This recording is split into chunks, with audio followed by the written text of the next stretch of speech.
Hello, and welcome back to my channel. This is Caffeinated Dino, and today we're continuing The Last Door Season 2. I believe we are on Episode 2? Yes, we did the playwright last time. Oh, okay. Will it give me a summary like it usually does? No! Oh, okay. This just ends it. Darn. There we go. Here's our summary. Previously on The Last Door. Wakefield and Kaufman followed the only clue they had on DeVince's location, the recipient of Anthony's disturbing letter, Alexander Dupree. Wakefield visited the East Hill Asylum to gather some information on Dupree's past. Wakefield discovered that Dupree was the leader of a secret society known as the Playwright. He learned that they practiced rituals with the goal of peering through the veil, the line that separates the common world from an outer void full of horrors. One of East Hill's patients turned out to be a member of the Playwright, but she escaped the asylum. Wakefield and Kaufman followed her to her hideout, a cabin in the mountains, when suddenly a big flock of birds appeared. And that's actually where we left off, with a giant flock of birds. It must forget nothing.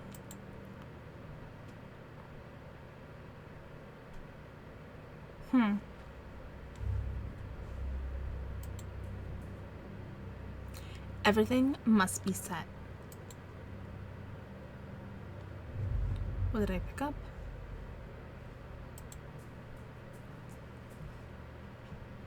When the time comes.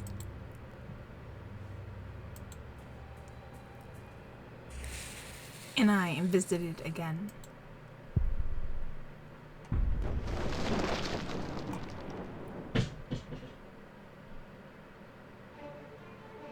Oh boy.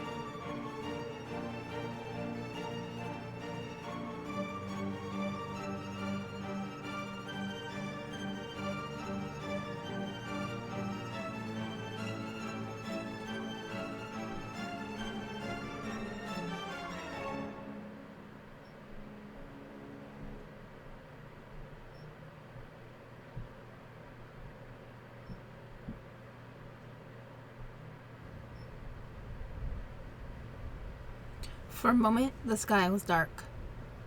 We heard the calls of 1,000 birds, but another sound rose above them. A sound I cannot describe. Oof. What? What just happened here? Where is Miss Conhey? We are too late.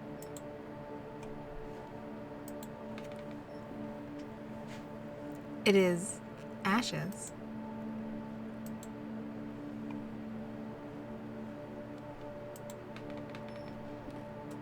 The windows are covered with wooden planks. It looks as if she was trying to keep someone from entering.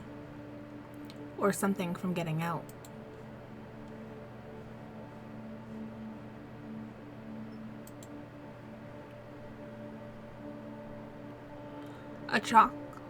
A circle drawn hastily on the floor. She thought it could prevent what she knew was about to happen, but she was wrong. I do not know what to make of all this. I do.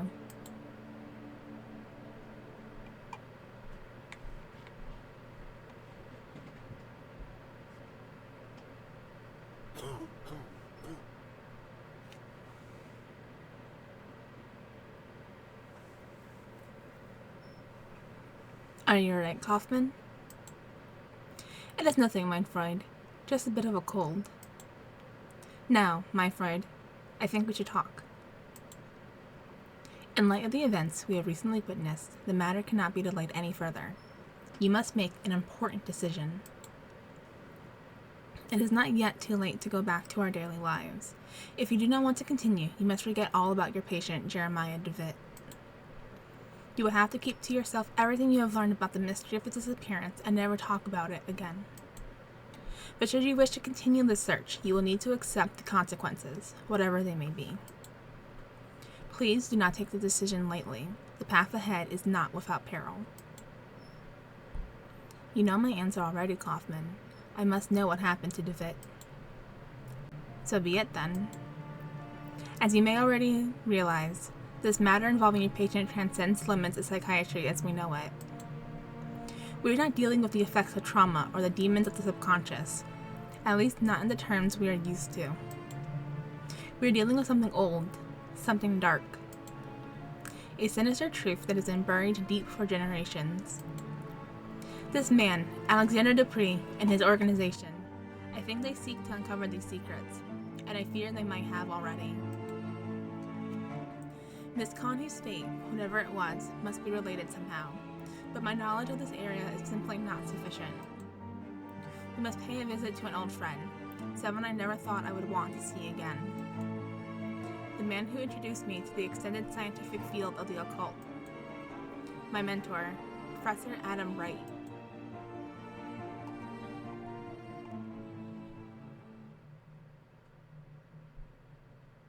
Season 2, Episode 2, My Dearest Visitor. Ooh, Wickport. Wright Manor. Guess that's where we're going.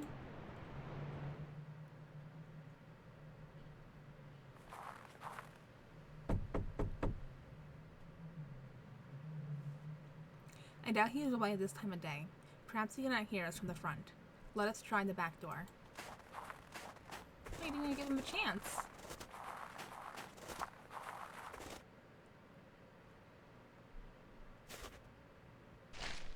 This is Oakwood. She is the manor's housekeeper.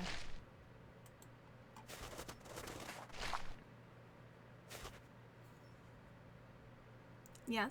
Who was it? Good morning, Mrs. Oakwood. Don't you remember me? Why, dear Kaufman, bless my soul, it's been so long I hardly recognize you. How nice to see you again. Allow me to introduce my colleague, Dr. John Wakefield. Is the professor at home? We would like to see him. Why, yes, doctor, of course. I am quite forgetting myself. Let me take you to him. It is really good of you to come. He receives so few visitors these days on account of his condition. His condition? Oh, sir, I am right sorry. I thought you knew. The professor, he suffers from an ailment affecting his brain. He is now entirely confined to his bed. Professor Wright, you have visitors. One of them is your old friend. Look, do you recognize him? It is Johann, Professor, your old pupil. I reckon he does remember you, Johann, and it's been a long time since I have seen him so excited. I will leave you two to talk to the professor.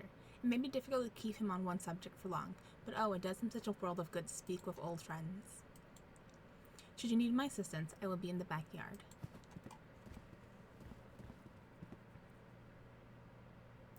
Professor? Uncle James, you are back. It is I, Professor, Johann Kaufman.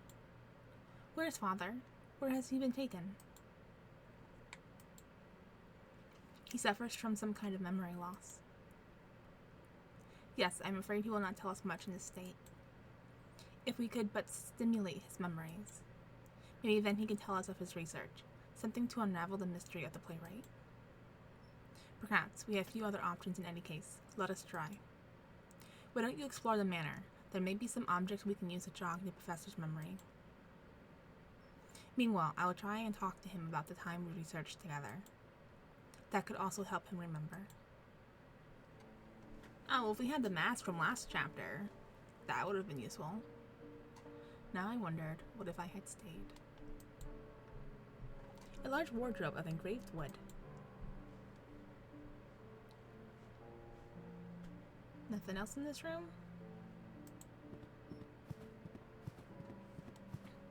Professor Wright's gaze fixed on the window, as though he were waiting for someone.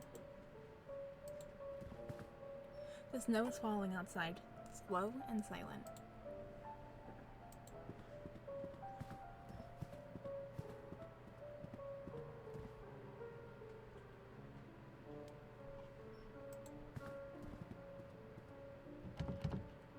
Locked.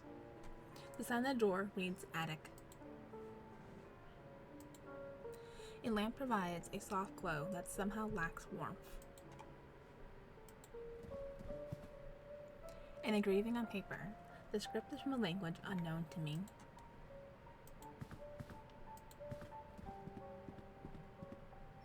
A painting of the ocean at the end of the afternoon. There's a figure in black on the beach, but his face is shrouded by a hood. Oh, spooky. An oil painting. It shows an obscure medieval scene.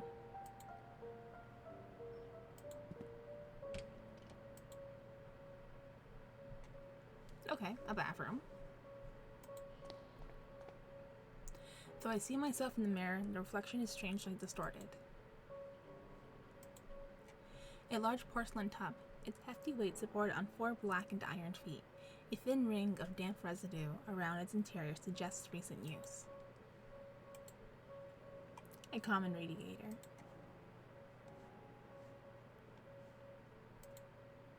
A gilded pipe. It runs from the floor to the ceiling. I guess there's nothing else in here. Right? We're not missing anything?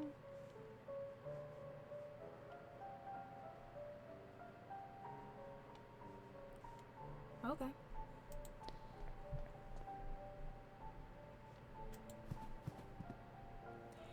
An old stone tower is depicted in the painting.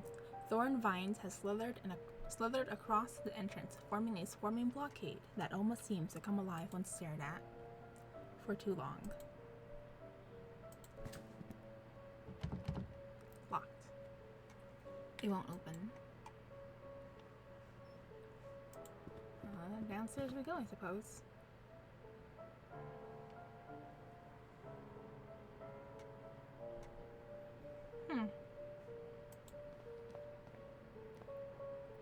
A porcelain jar containing some dried branches.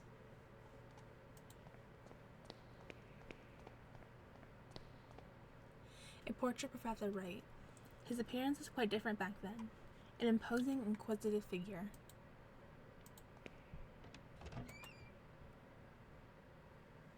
Oh, I'm gonna get lost in here.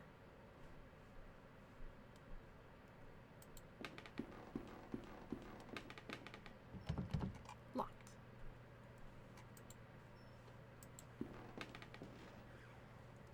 A ceased landscape.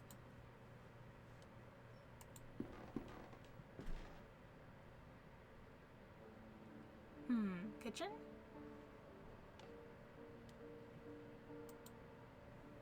A bread oven.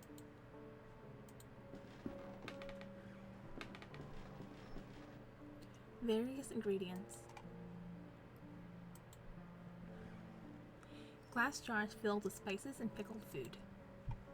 Oh, here's the oven, the stove, rather. A cast iron wood stove. What's that noise?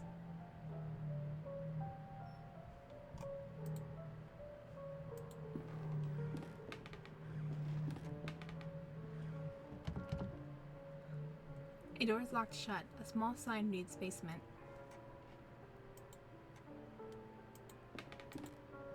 I'm assuming this lays outside. Yes.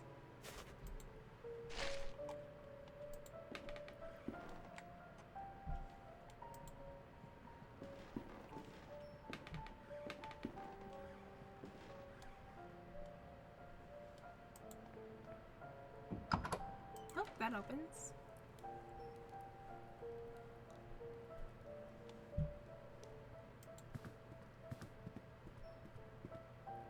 Professor Wright has an eclectic collection, from old adventure novels to treatises on the occult sciences. Some of these titles, I believe, have been forbidden by the Crown. Ooh. A tin soldier. It looks to have been painted by hand. It commemorates some military campaign that I have not heard of. Could it hold some special significance to Professor Wright? Perhaps it will help him stimulate his memories.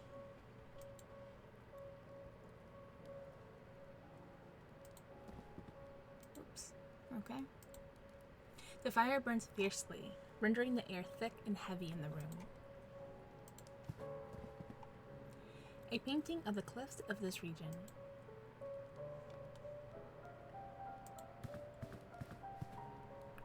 A globe. The surface is extraordinarily detailed. Judging by the strange shape of the continents, they must derive from a fictional work or some prehistoric era.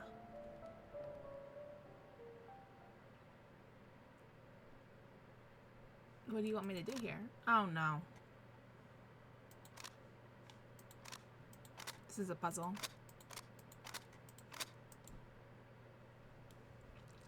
Alright, give me a clue. Where is my note with the clue on it? Is there a book somewhere? No.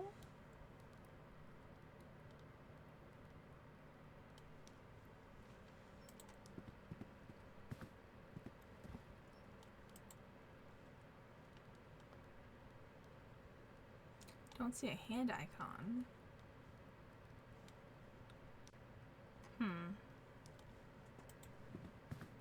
Maybe it's in another room? Oh, that's the cliffs. Yeah.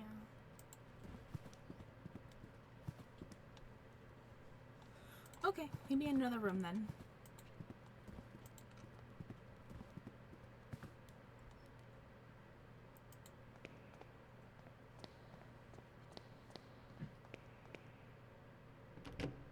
Oh, is this the front door? It is. Okay. Then let's go give Professor Wright the Tin Soldier and see if that helps.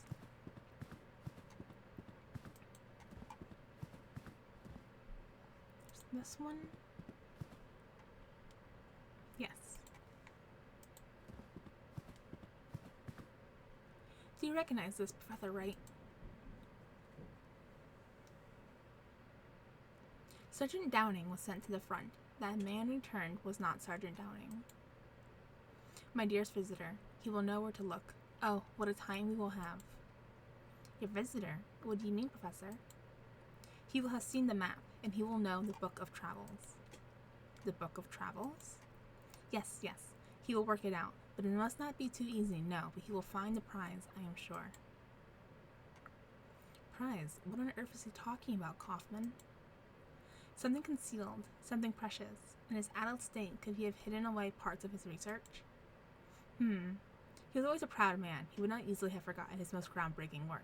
A sense of its grave importance, at least, would have remained. In his confusion, perhaps he has holed it away somewhere for this dearest visitor of his to find. Why don't you explore the manor? Perhaps something will relate to these latest ramblings. Meanwhile, I will continue my endeavors to revive his memory through conversation. Alright. Now we have a book to look for. I guess that's better than just aimlessly looking at the bookshelves.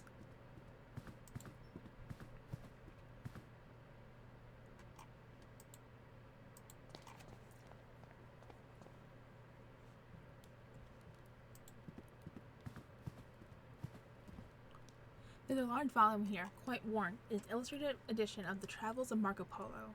Perhaps this is the Book of Travels that Professor Wright mentioned. There's a mark on one of the pages. We began our journey crossing the unforgiving desert, always facing the setting sun. At last we arrived at the merciful sight of the great ocean. We follow the coast north in dear hope of reaching our home soon. Okay. Let me write this down. So we start by crossing the desert. So desert first. Facing the setting sun. Which way is the sun set? In the west? I think so. Alright, so desert first. Then we go west. At last we arrived at the merciful sight of the great ocean. Oh, I think my dad's vacuuming. Hope you guys can't hear that. Alright, ocean.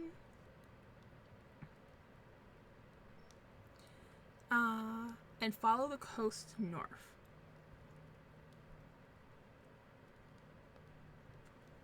In hope of reaching our home soon. Okay. It was not to be. The king of the land we traversed had declared war on the Great Khan. So we were forced to return as we had come. We never set foot in that bloody land again. We knew there was a port just a few miles to the south where we could find a boat. A port in the south, huh?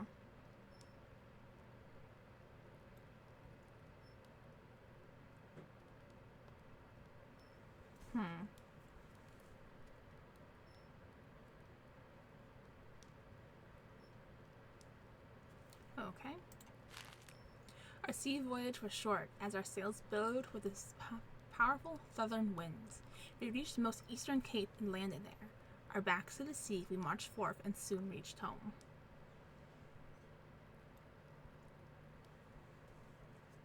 Okay, southern winds.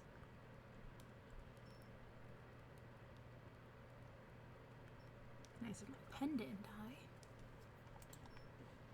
Alright, let's go look at this globe. Well, this looks like a desert.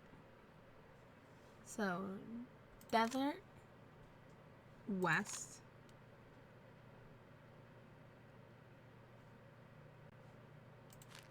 Oh, I can look at it here.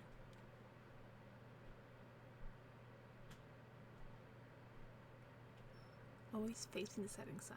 We were to the ocean. We followed the coast north. Okay, coast north. A port south.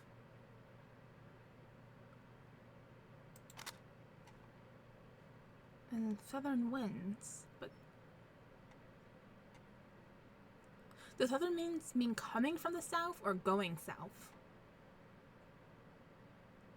These are the last two.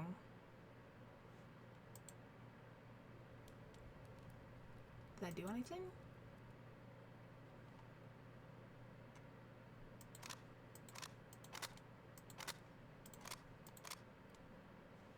No?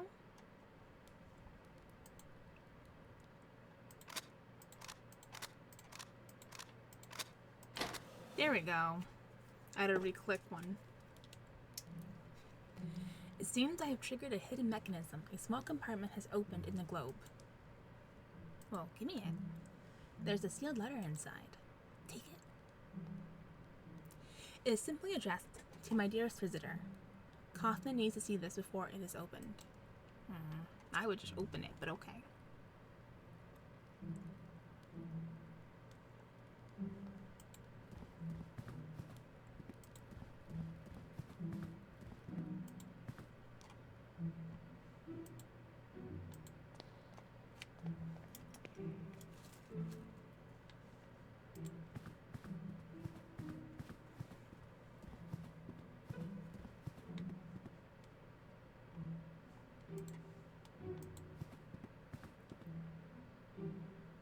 Kaufman, look, I found an envelope. It was hidden inside a globe that a strange mechanism opened. To my dearest visitor, let us see what's inside. Exactly. This is another part of an intricate riddle. But to what purpose? To conceal something perhaps, or just the last acts of a confused and drowning mind? I am increasingly of the opinion that this is some mental construct, some riddle conjured up by the professor's failing mind. He may not have even understood what he hid. Those seeking wisdom must first know their own foolishness. Reflect on yourself in the heat of passion to reveal what the cold eye of logic sees not. A riddle? And who would that visitor be? That is unknown to me, my friend. There is only one way to answer that question. If we can find the answer to the professor's riddle, perhaps we'll be able to solve this mystery. Well, reflections usually mean mirrors.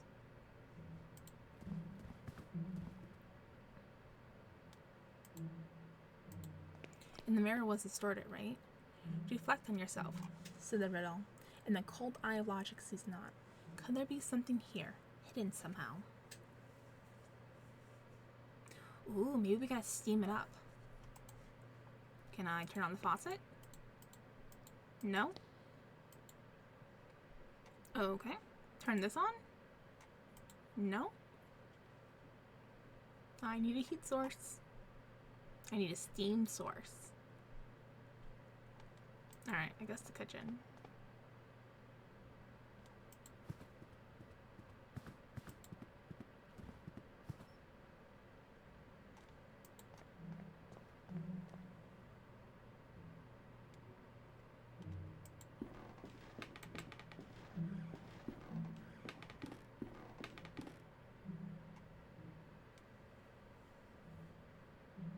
Oh, madam. An old teapot. Excellent. It is filled with cold water. You just store your teapot filled? Won't it rust? Various ingredients. Oh, a hand. I may need these matches later on. You may need these matches now.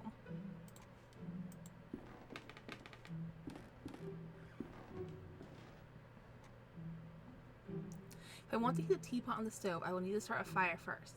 The stove already has plenty of wood. I mean, you can put it down.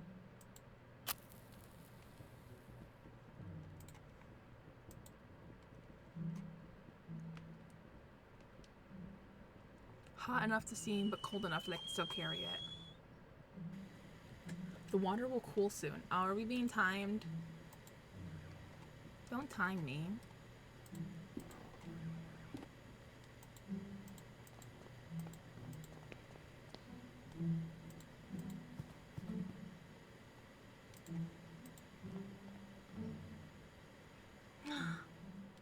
Reflect on yourself in the heat of passion, trivial knowledge of the cold eyes of logic sees not.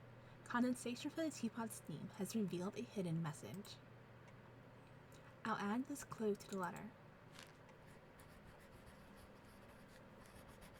Knowing yourself, you may look upon your master, meet his imposing gaze, and seek to understand what lies beneath. Thereby, learn the question, if not the final answer.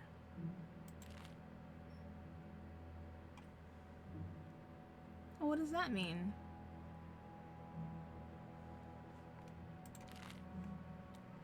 Look upon your master?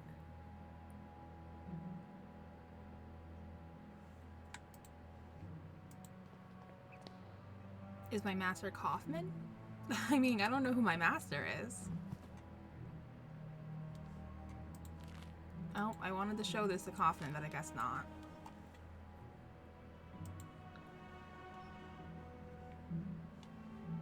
Alright, there was a painting of a person. Well, he is a master of the house. Look upon your master, meet not only his imposing gaze, but seek to understand what lies beneath. As suspected, there's a small key taped to the back of the picture frame, and a note. I'll add this clue to the letter. The question is the world from the peak of man's tallest tower. The answer yearns to it from the root of life and time itself. Something out in the yard, maybe?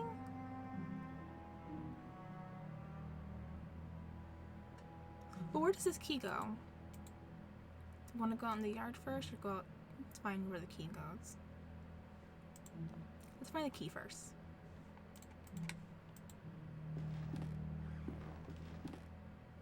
This key doesn't work here. Okay. Upstairs we go.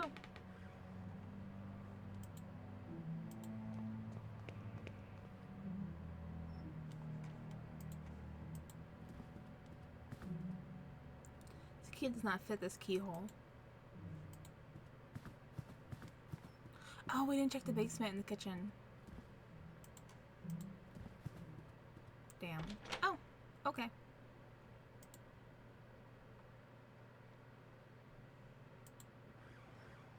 A shelf covered in old ornaments, pieces of metalwork, and pipes of strange shapes. Some kind of round mechanism. Do you want it?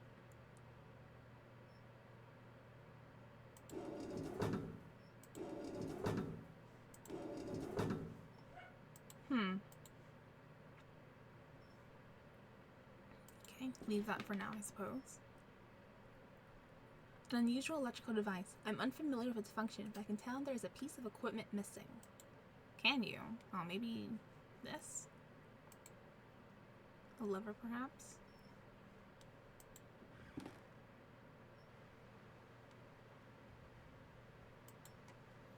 The statue portrays a queen with her face hidden by a mask. The answer yearns up to it from the very root of life and time itself. I should check if there's something hidden near that tree. Yeah? I'm not gonna fight you on it, but okay. The statue portrays a clergyman hiding his face behind a mask. The sage has removed his mask. The central statue portrays a cloaked figure holding a clay vessel. The statue portrays a peasant woman with her face hidden behind a mask. Alright, well, there's a tree in the backyard, I suppose, that we need to look at.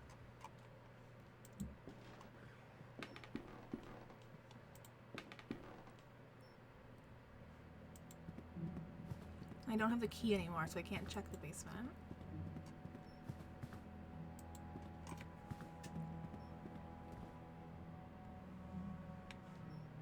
Oh, backyard.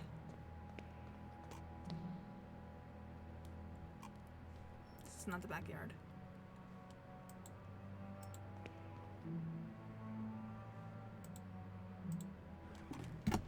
Ow.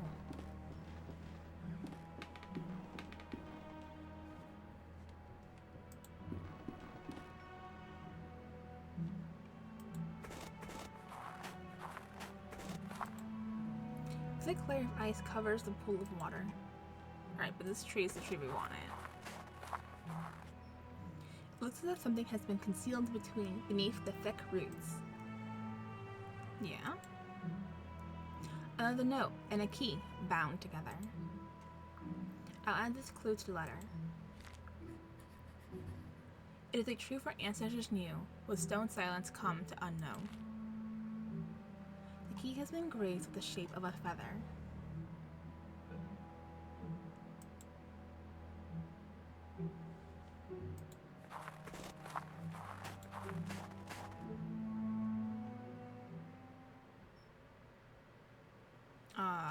Hold on, what did it say? It is a truth our ancestors knew, with stone silence came to unknown. Okay, this just says the same thing.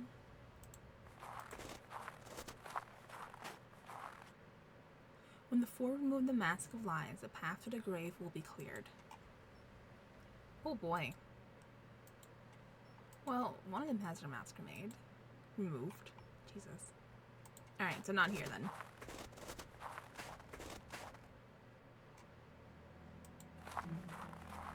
Did we see any other statues elsewhere?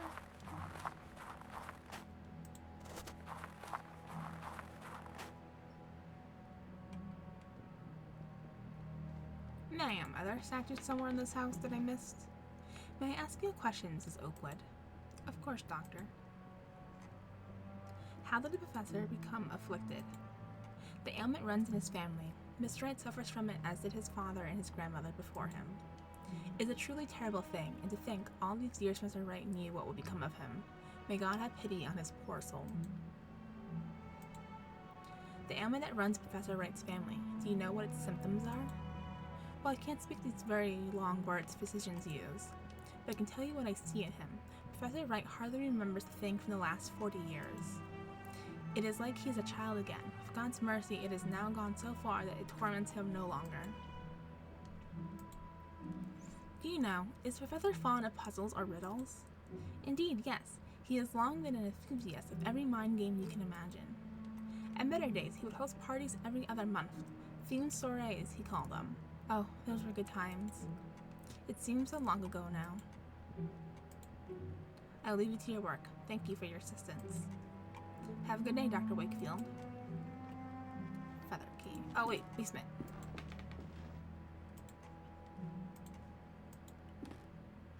The key doesn't fit here.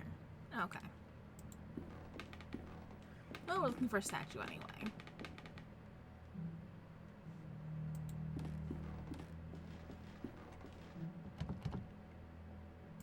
It is locked. Not for long! Nope, doesn't fit here. Okay. Are you a statue? You're a vase. You're also a vase.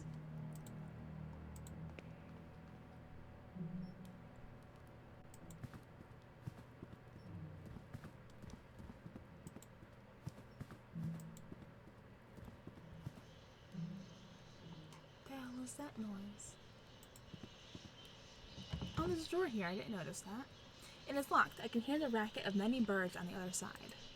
Ah, well, a feather door for a feather key.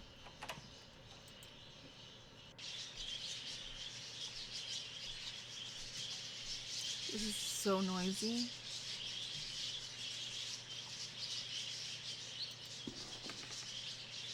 A truth that our ancestors knew, and through some silence came to unknow.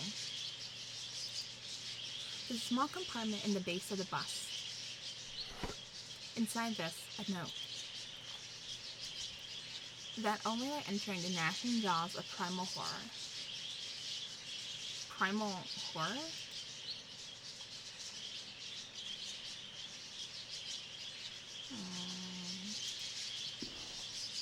Inside the cage is a crow with black and gray feathers.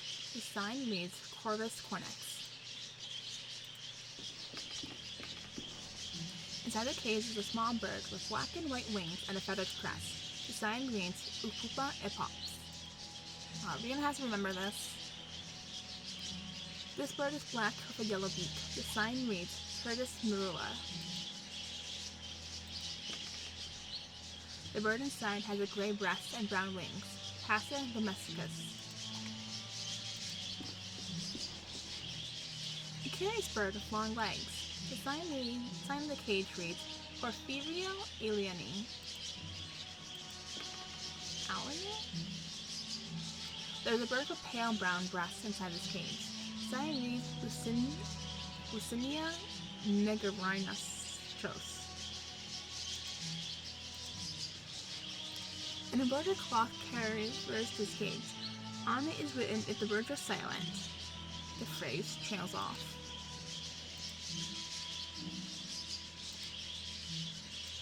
The bird inside his cage has yellowish brown feathers. The sign reads Cardulus flivoristris. I'm butchering all of these. A bird with white feathers on its head and breast. Erythacus Rubelica. Kula. Yeah.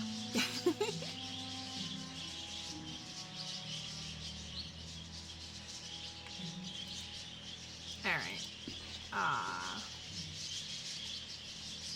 Anything else in this room we want to look at? No? Through the glass, I can see rolling hills covered in snow. Alright, let's get out of here. This room is so noisy.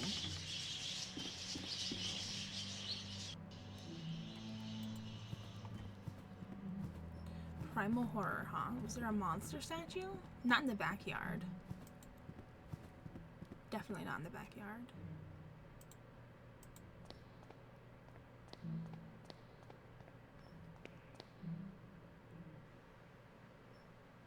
Oh! Are you a monster? Are you lions? A fierce lion damaged by the harsh weather of the coast. Its head is missing. Okay, not you then. Only by entering the gnashing jaws of primal horror. Put your hand in its mouth. There's something hidden in the lion's mouth. A lever. Oh, well, take it. Or click it. I think it has triggered some mechanism inside the manor. There's also a note in here. I'll add this to the clue to the letter. Will you at last know truth? Could this be the last part of the riddle? Huh. Well, I see nothing different here. I guess we'll just quickly check around. If we find nothing, we'll go back to Kaufman.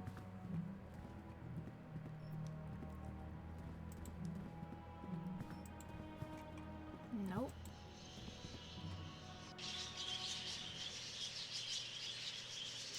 Looks the same to me.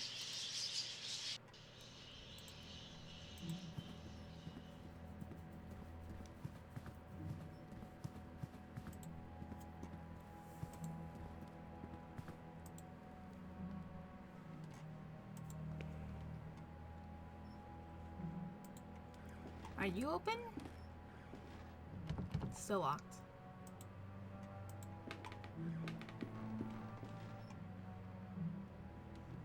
Madam, did anything change in here?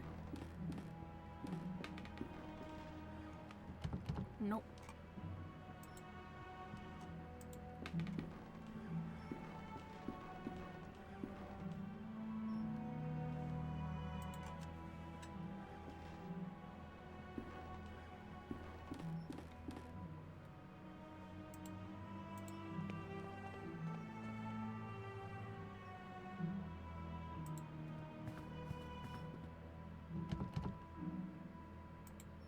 Was this open before? Is this the bathroom? Yeah. Nothing's different here. That's Kaufman's room. Ooh! A secret passage is opened at the end of the corridor. The lion statue moved something upstairs in the house? That's wild. This looks like Professor Wright's archive. I should bring Kaufman here at once. Can I explore first? No? Okay.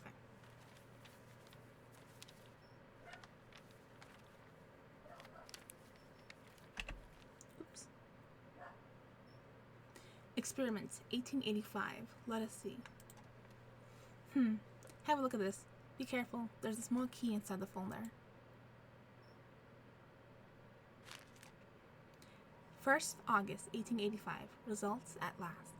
After many months of tedious observation, something has finally come from the other side. I heard the sound of footsteps exploring the proximity of the stone archway. This would seem to verify my hypothesis. Absolute horror is the key that we seek. 20th September, 1885. Now that they have been proven themselves useful, I have installed 2 new devices in the outer tunnels. I dare not go deeper. I have not heard it again, but I know the thing must still be down there. Must be still down there, in the dark. 12th November, 1885. Containment in the underground tunnel has been breached. Redacted, gone. 15th December, 1885. I have no choice but to abort the experiment. It can no longer be controlled. There is but one thing left to do. I will seal the tunnel and hope that the abomination remains forever entombed within. Oh, we're gonna go open that, huh? What is that supposed to be? It seems to be a log the professor kept during one of his experiments, almost 7 years ago. It is noteworthy that one of the entries had been redacted. But what is written in there? It cannot be true. It must be some kind of hallucination. A sign of Professor Wright's illness, maybe. Perhaps, though we should not jump to conclusions. We can conclude that the professor had another working place underground. Perhaps that key opens the basement door. There could be a route through to this underground tunnel. Meanwhile, I will keep looking through these documents. There must be something more than that folder among the mess. Okay. Piles of papers of all kinds, discarded notes, letters, and receipts, all mixed up. Many folders, they have no distinctive tag on them.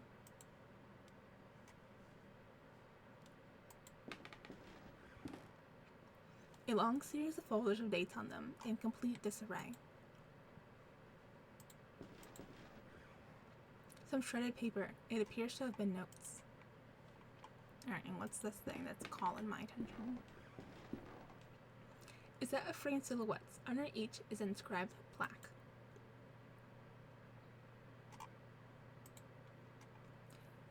Mr. Strauchan was a well-positioned man. He fell madly in love with the younger daughter of the Bartleys, and so he proposed to her. Well, that doesn't look like Mr. Strauchan. It's a puzzle.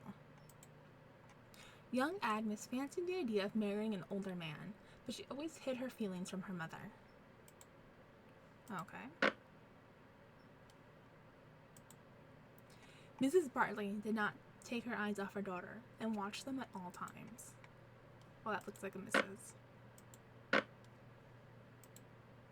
Mr. Bartley tried to show his support for their daughter, but his wife never paid any attention to him.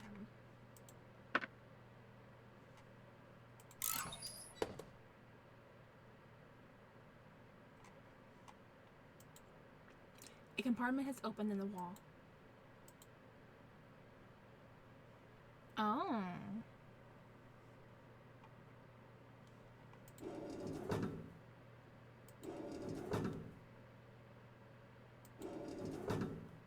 This is like the one in the attic, huh?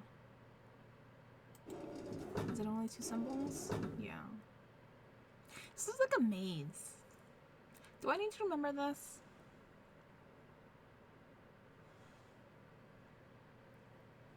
I don't know. Maybe I need to take a picture of it. I'll take a picture of it just in case.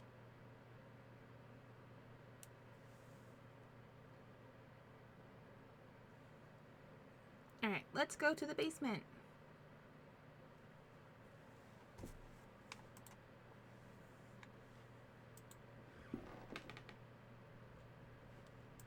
Ooh, I clicked off.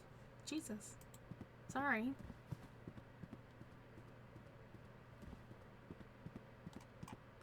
Too enthusiastic and my mouse moving. Oh, basement, kitchen.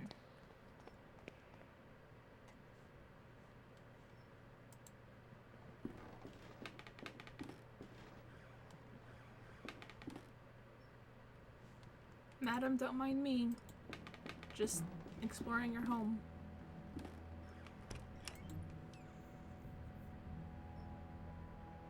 Oh, it is very, very dark.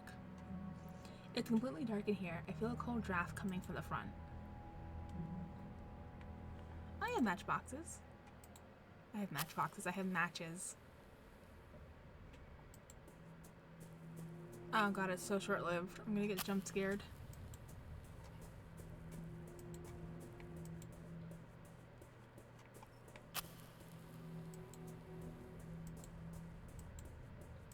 How long is this basement? Probably the length of the house. I have no more matches. I mean, I'm still walking.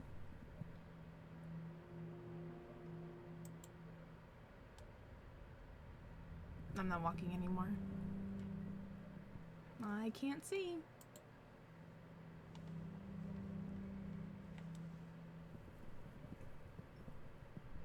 I don't know what that noise is. Oh.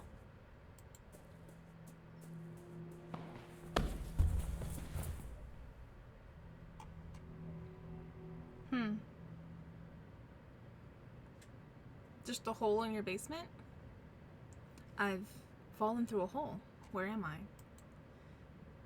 The flow of air is stronger here. Alright, well we won't suffocate, so that's good. What's this? Looks like a component of some sort of machine. Take it. Maybe I can find out where to use it. Maybe the attic machine? A working lantern. Now I can get out of here safely. Yeah, that's mighty convenient. This part of the tunnel is blocked by a cave-in. The underground tunnel is not accessible from here. I should go back. Thank goodness, a ladder.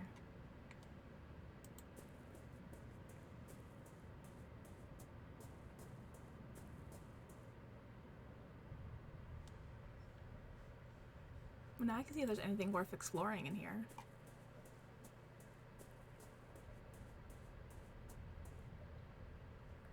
And it's a mechanism of some sort. Let's look at it.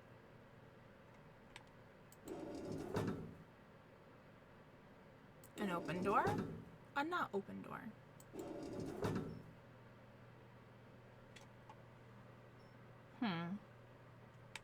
I don't know what all these weird mechanisms do.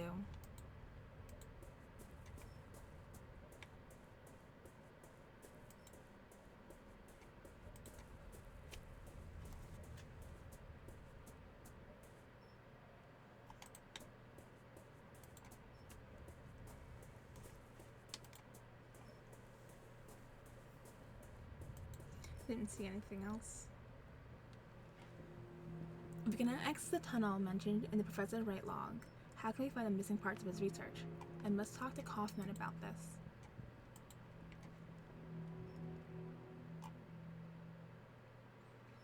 I was able to use a key to explore the basement.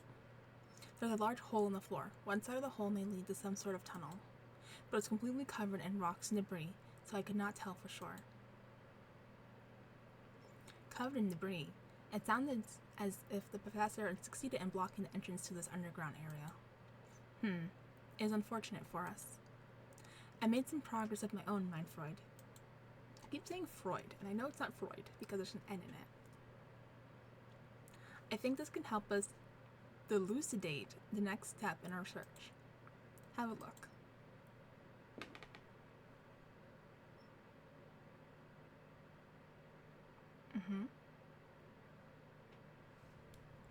Today, a meeting finally took place.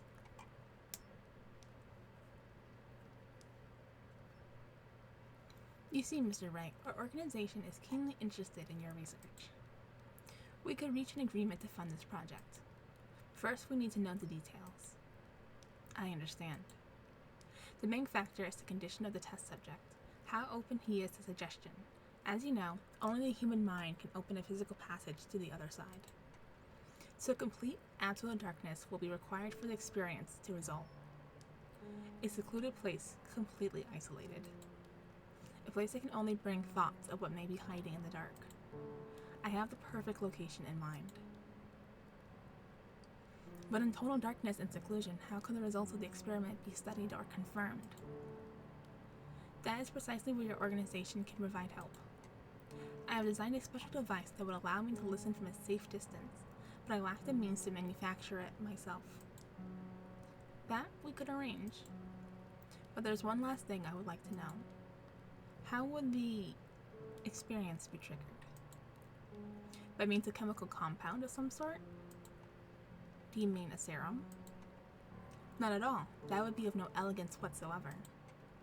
The trigger is the mind itself, the emotion known as terror. The primal fear that still survives in the depths of our mind from the times humans were mere beasts. That which allows us to open a physical passage beyond the veil of rational thought. Primal terror is the key that we will use to open the last door.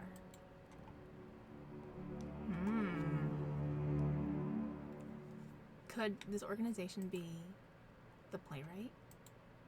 It may be, my friend. If so, then we are closer to the truth than we thought. But in this room, I have been able to find only some fragments of information, discarded material. It looks as if the main bulk of documents were moved from this room and hidden somewhere else. The basement tunnel. That seems the most reasonable conclusion. But access to that place is lost, is it not? The entrance was sealed. There may be another access that we do not know about. If we can find and use that device that Professor mentions in his log, I believe we can shed some light on this matter. Okay.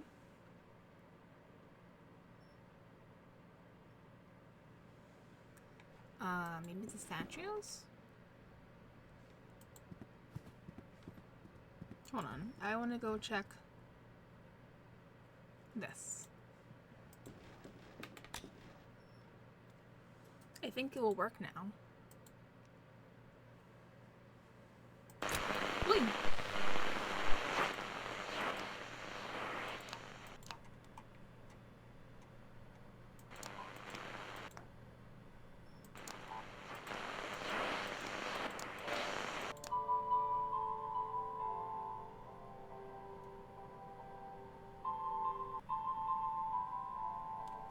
The sound. Do my ears deceive me? Is that a piano melody? I must see Kaufman at once.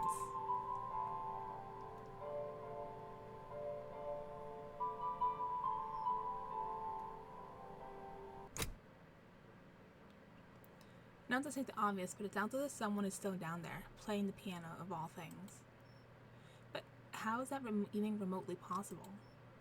I do not know, but this means something important to us. It means there's another entrance to the underground tunnel. What? And that we must find it. How'd you get that from that? But we have run out of leads. We did not find anything of use in the archive, and Professor Wright continues to mutter incoherently about childhood memories. You must hypnotize the professor, my lieber friend. We are running out of options. This might be the only way to find the answers we seek.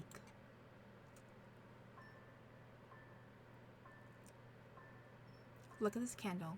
Fix your eyes upon it. Your body is as light as a feather. Everything around you fades. You're entering a dark, endless void.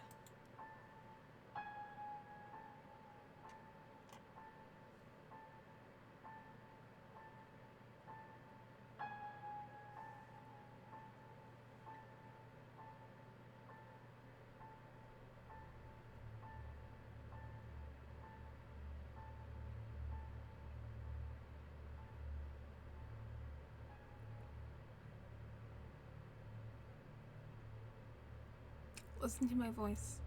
Where are you?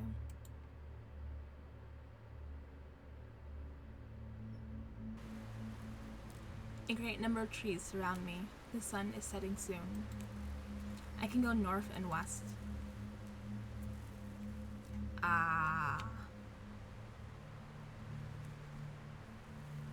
Go north, I suppose?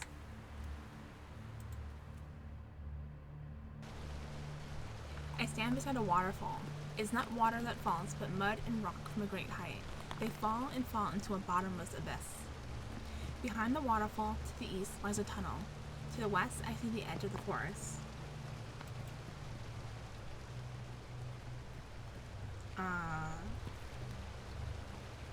What?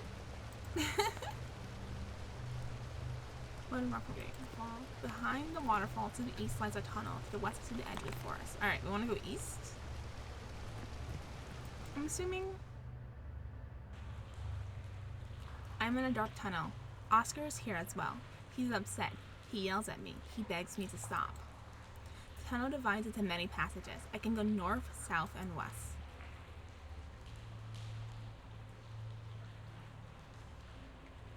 I mean, who knows? But west is back the way we came.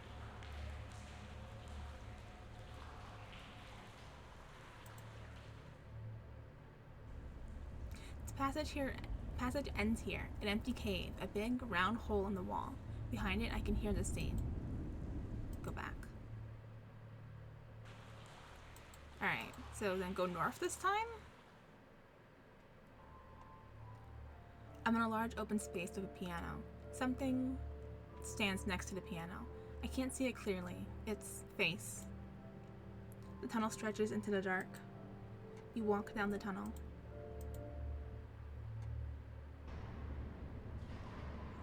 It is a very small room. In the center lies a deep pit. A ladder goes down. It is so dark. Down there, it lies. It waits. I will not continue. I must go back. Go down the ladder, my friend. I cannot. I can hear it with me. Its breath. Dear God, I must flee. You must continue. It waits for me. It waits down there. I have gone down the ladder. I cannot see. It is pitch dark. I can feel its breath. It is here. It is here with me. Oi! What was the reason? Enough. We went too far, my friend. You were right. I did not think he would react this way. You did well by stopping the trance, Kaufman. I think it would be best if we leave it for today. Let us return to the inn. Reflect tonight on what we have witnessed here. Tomorrow, let's discuss the next steps in our investigation.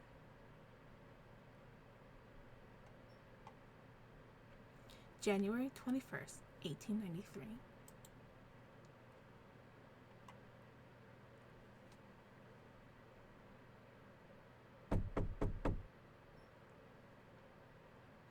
Come in. Kaufman, are you all right? Worry not, Wigfield. I am just a bit feeble. It must be all this cold and humidity.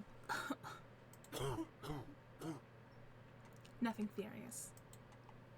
I would like to know your opinion about what we heard during yesterday's session. Do you remember anything that could help us in our search? The man shouting at Professor Wright. Professor Wright mentioned a man that shouted at him near the entrance to the tunnel, begging him not to continue. I cannot remember his name. Very good. It was Oscar. We should attempt to find him. He may know something about Professor Wright's fears. If we can find this man, I am sure he will shed some light upon the mystery. Why don't you go to the village and try to find something out about Oscar? My apologies, but I must stay here and recover my strength.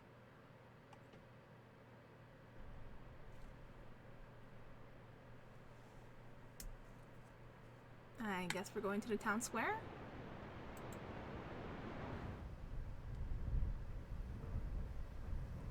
Oh boy.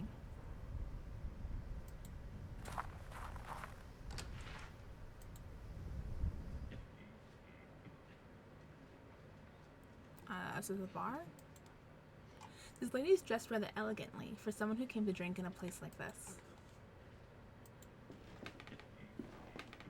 Good morning. Let me drink in peace. Are you a ship captain? Why, what's it to you? Do I look like a captain? Your hat, I guess? Because the hat you are wearing. Ha! A hat don't make a captain, townie. You can buy a hat like this in any flea market in England. Your earrings? Because of the 3 earrings you're wearing. You have doubled 3 capes, is that right? Indeed I have. Good Hope, Lewin, and Horn. Therefore I hold the right to stand before kings and to piss against the wind. If I dies in the sea, these 3 rings will pay my wake. But no, that'll not happen now. You mean you will not set sail again? I love the sea more than anything. It is my passion, my freedom, and my life. There are many things about him that we do not know. There are, far from the coast, in the deep dark, things we are still unprepared to behold. Believe me, those things await deep down. Have you seen any of those things? No, but you may have heard 1 or 2 of the stories the fishermen tell about things seen out there. It is not but tales for young'uns, mere superstition for men too cowardly to face the dark. Any good seaman knows that in the strong wind a stretched rope can shake and sing. I myself have mistaken such keening for the wail of a child, but there was one time it was nothing of the sort. Then the sea howled. It was not thunder, not a strong wave clashing with my ship, no. It was like a voice. It spoke to me in a language I cannot describe, a sound muttered by a living something, a call unlike anything I had heard before. And I understood. What did you understand? I understood there was no more freedom for me, that the sea now had other lords. And whoever they were, I did not know they would share it. I did know they would not share it. What happened then? As I navigated back to the shore, I lost control of my ship in a great storm. The rocks of the cliffs did the rest. I do not know where the remains of my dear Augustine ended up with the passing of years and tides. I looked for them, once, for many moons, but all I found was this bar in the bottom of an empty glass. I have never returned to the shore since. May she forgive me. Now leave me be. I will leave you alone to your thoughts. You have the gratitude of me and my whiskey. All that blathering worked up a right sore thirst. Those 2 fishermen have just given me a suspicious look. Yeah, probably because you're from out of town.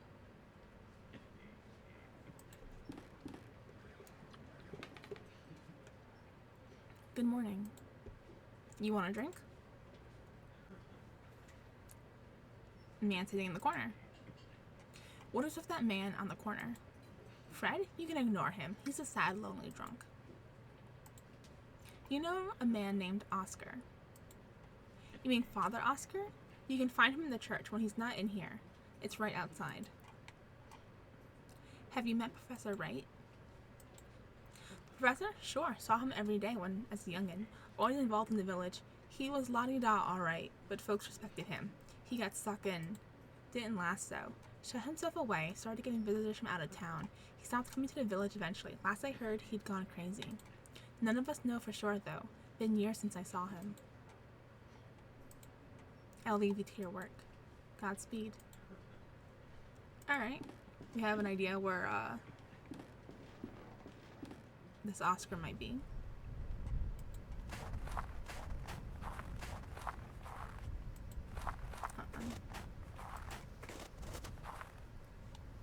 Try to check everything. I should check the sign. The Fisherman's Lodge.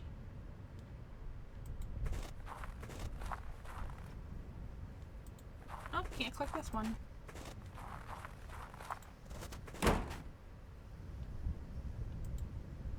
The window is closed shut. Will it open if I walk away?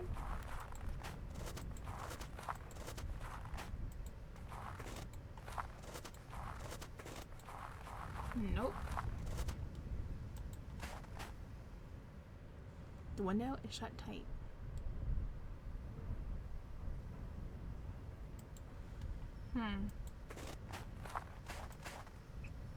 Snow all but covers the window. Evidently no one has been here to clear it in a very long time. It is too frosted over to see inside. Oh, is this the church here? This is the door to the Church of Wickport. It is closed. Alright, well that doesn't bode well for finding Oscar. Oh. An old, rotting boat rests on the shore. The name Providence is written on the side.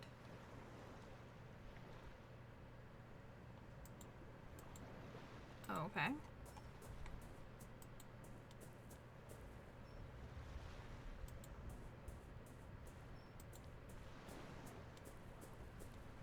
Ooh, what's this?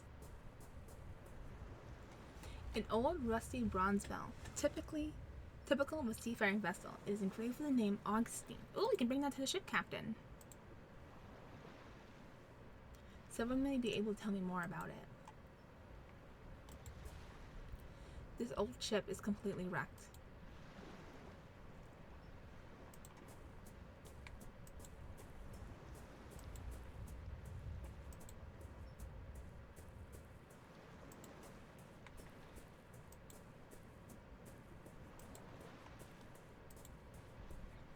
Some abandoned wooden planks. Perhaps they are here for the repair of local fishing boats. Oh, can't go this way? Okay.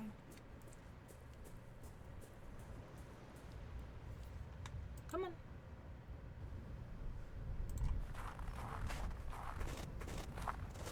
Oh, the window's open. Excuse me, are you spying on me? I'm sorry, I did not mean to. You are not from these parts, are you? No, I am just passing through. Are you alright? Yes. Could you do me a favor? For a long time I've wanted to visit the tomb of my lover, and I cannot leave the house due to my illness. Could you please leave these flowers there? No one in this village would do this service for me. Sure. Alright, where is that place? Oh, you cannot know how grateful I am. You are a good, kind person. You go to the graveyard through that path right there. The name we need to look for is Carter.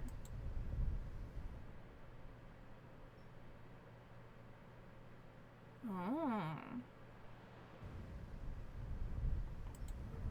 Why are you spying on me? Oh, do not put it like that. It sounds so terrible. I just watch folks passing by. I cannot leave the house, so I spend my days at the window. It isn't awful interesting. You learn a lot about people this way, you know? Really? What can you tell me about myself? I've only observed you for a while, but I can tell you're on an important mission looking for someone dear. There is a worry over your shoulders and a long way ahead of you. Oh, that was remarkable. I am frankly astonished. Let me see. What can you tell me about the barmaid? Eva is a woman with a strong character. Once I saw her kick out a group of drunk sailors from the pub without a doubt. She is in a bad mood lately, because business is not what it used to be. She will not leave the village, though, as did the others. Let me see. What can you tell me about Captain Morville? Poor Fred is always drunk. In the old times, when he was not sailing, he had long walks on the beach and looked happy. But now, rare is the occasion when he gets a quick glance at the coast. He has lost all hope. What can you tell me about Father Oscar? He's a man who has lost his purpose. I see him walking aimlessly in the morning and evening, nervous and doubtful. I should go. Thanks for everything and have a good day.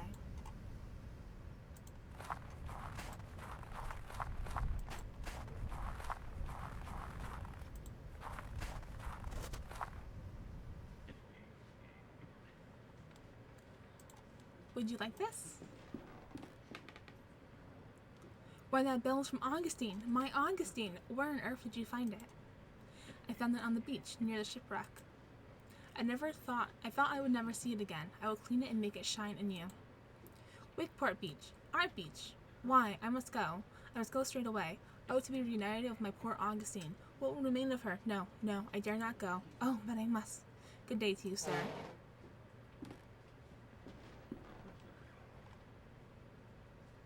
You're welcome, I guess.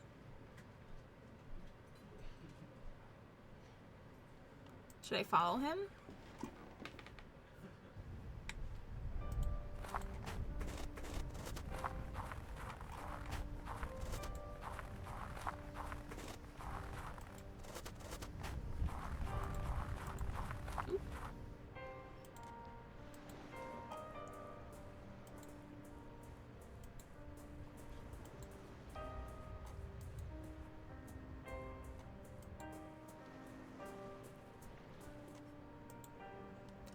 Neither the cracks nor in your hull nor your flaking paint. None of it matters. You are as beautiful as ever, Augustine. Today we will watch the sun set together. Good sir, I cannot put into words what a great service you have rendered this drunken knave. Just as you, a stranger, have brought me to my lost treasure, may this old sailor's spyglass, in whatever way it can, help light the way to yours. Take it. It is a gift from the heart. Thanks! I suppose we're done here. We can go to the graveyard.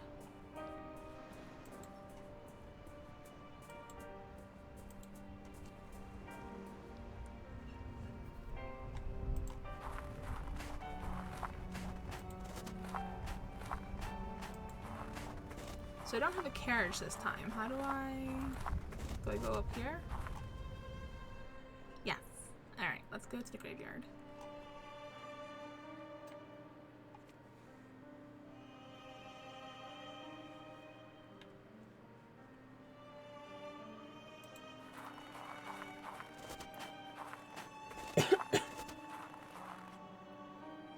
Rose Carter, 1840 to 1885.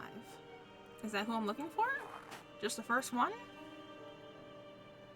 Bury my body at the salted driftwood, with the green seaweeds and the worn-out ropes where I can feel the cold autumn breeze. Gerald Bailey. Farewell to those of you that walk beside my grave. Here I lie, my name written on stone under the sun. Mary Jane Bennett.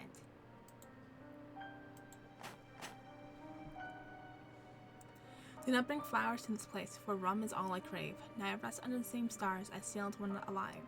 Daniel Apperton. Oh, I guess it is the first grave. That was fast.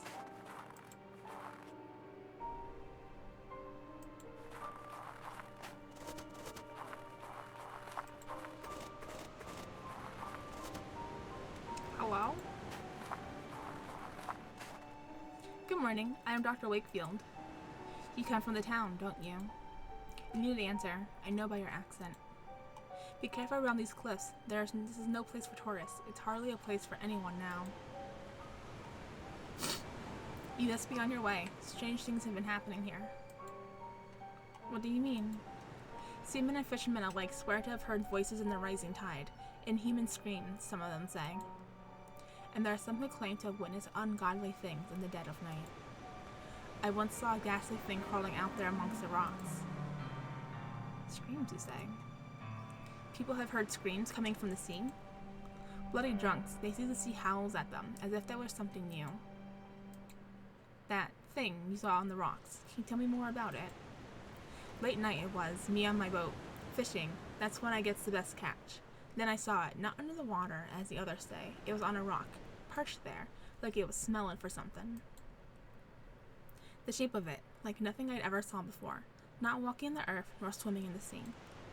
The thing was big and hunched over, like a crouching man. The way it moved, it made my flesh crawl. Whatever it was, the mist itself was its ally, hiding it from my bare eyes, and in the end, disappearing away together. I swear, should I see that horror again, I will take my most vicious harpoon and thrust it so deep in its wretched body that they will have to bury them together. So what are you doing up here? I come here when I can, to watch the shore, just in case that thing comes back. The mist down there is just too thick. I can see better from here, even if my eyes are not what they used to be. Damn it. If I could somehow regain my once sharp eyesight again, by God, I would impale the abomination for sure. Do you want this?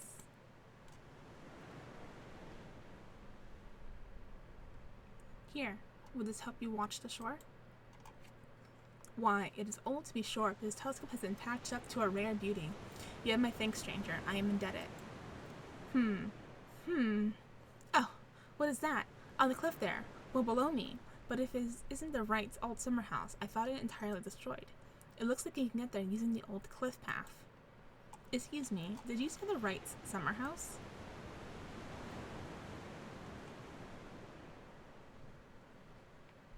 Well, yes, I never saw it myself. I was too young at the time. But everyone around here knows the story well.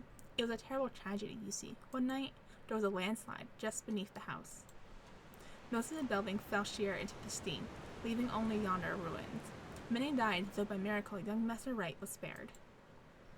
You can see it from here. Look, right there on the other side of the beach. Do you see it? Oh, it's a new place for us to go.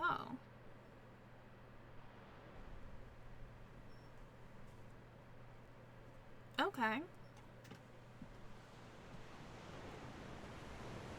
Well, let's go, put those flowers down.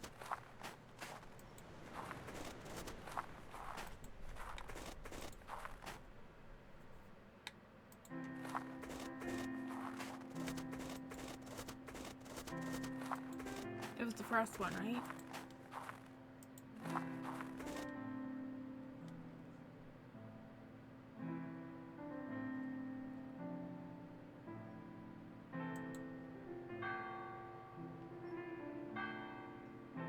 Oh, to build the church, it seems the priest is calling mass.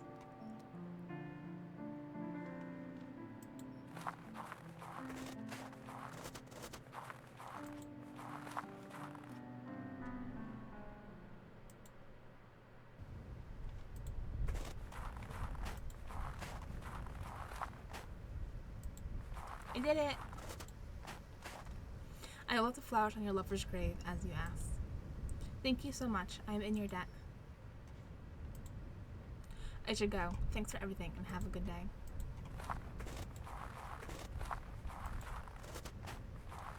Ooh, the church is open.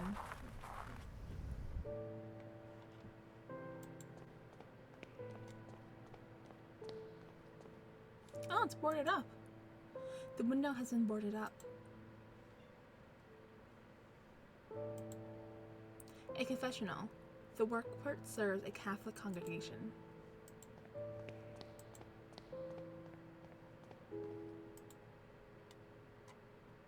Good morning. Good morning, my son. Father, why has nobody come to Mass? The village has seen bleak times. Many have left and the rest have lost their faith. Every day I ring the bells, but no one answers. May God have mercy on their souls. Why do you suppose that is? I could not say. The mist that shrouds this coast and the sheep that swirl within have long been a source of hearsay, but lately the stories people tell are not of pirates and smugglers, but something more sinister. Some say the devil himself has come to our shores. It is a rumor I dare not disregard. Are you personally acquainted with Professor Wright? Well, yes, of course. Adam is not merely a parishioner, but one of my closest friends. Since our youth, we enjoyed many scholarly, but sometimes quite fervent discussions, he being an anthropologist and myself a theologian, that is, until he fell ill. Since he is like that, I have not visited him. I must go, Father. Wait a moment, please. I need to ask for a small favor. Please give this to Adam. I do not know if it will mean anything to him now, but it would increase my soul if there is some token of our friendship resting by his side. Oh, a picture. Oh, we can go to Wright Manor.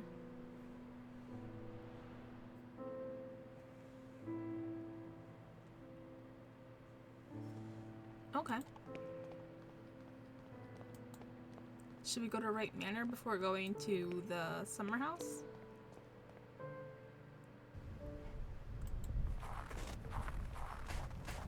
Or should we go to the summer house first because we unlocked it first?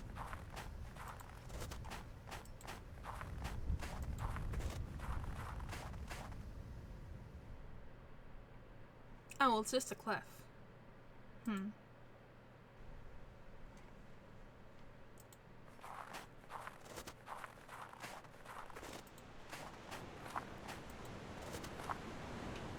Ooh, it's open. An empty wardrobe. Its wood is rotted from long exposure to sea air. The foundations of the house are heavily damaged and must proceed with utmost care. It could collapse at any time.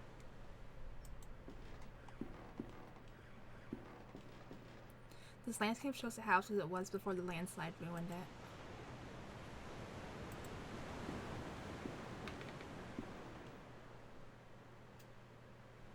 There's a peculiar indentation in the stone. Oh, we need something for this.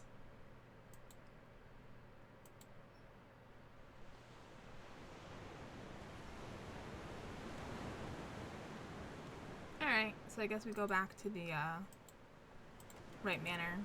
We'll come back here later.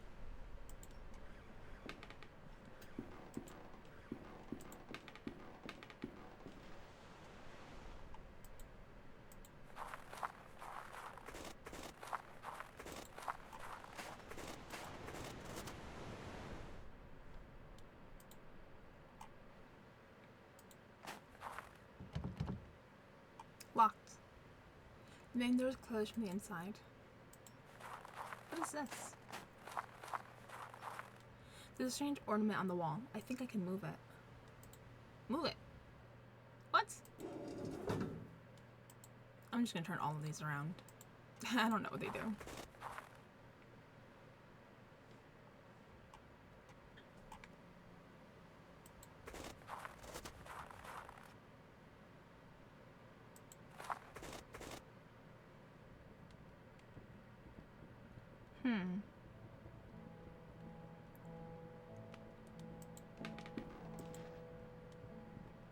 Ooh, it's open now.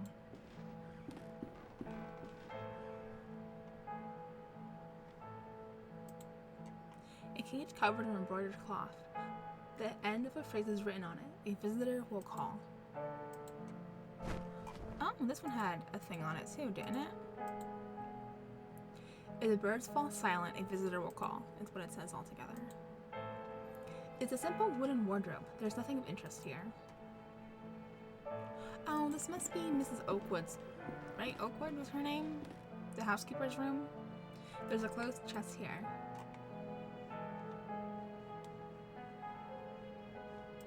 Okay.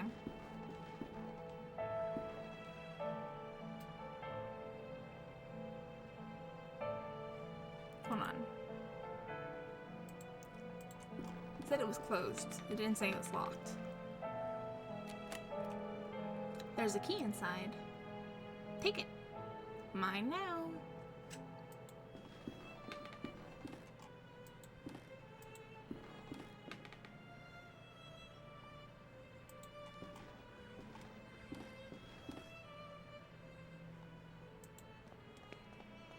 Oh, very red. Right, we want to probably show the picture to, the guy. Nope. Why is it so dark in the house?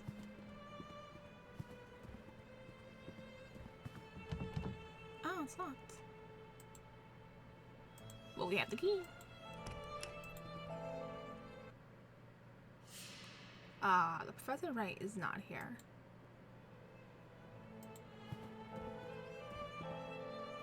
There's an open book on the floor. Book of Birds. It is a compilation of legends related to birds. Some of the text has been marked. The birds were traveling to meet their king when they reached a crossroads.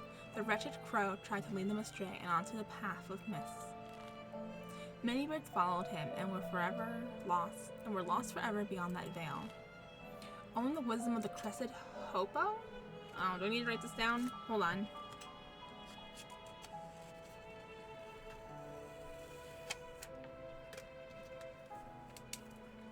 Hoopoe. Oh, but they all had Latin names, didn't they? Alright, we're gonna have to look it up. and the prudence of the red-feathered robin. Okay, I'm gonna write down robin. Could lead the remaining 28 back onto the path of righteousness. Ever since the birds have sung their praise for without the hopo and the robin, silence would have fallen forever.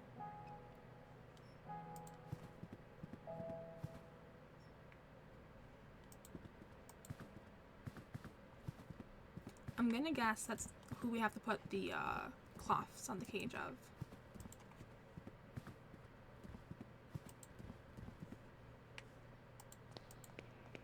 Oops, went too fast.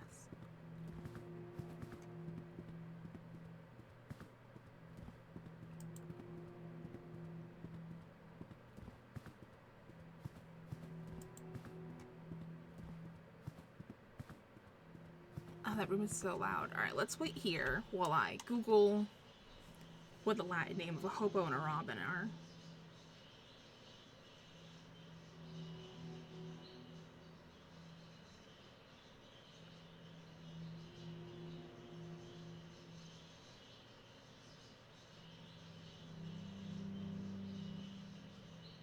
Ooh, Papa?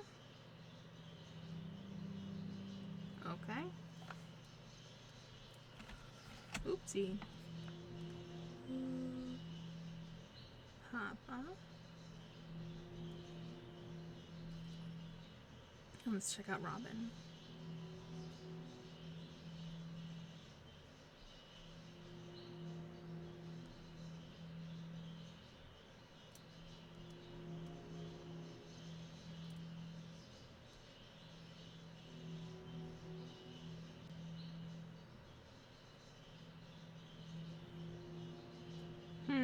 It's not telling me what the name is. There's American robins and European robins.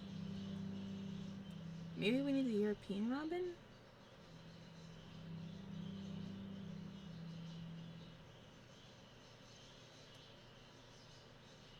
Oh, this one I recognize.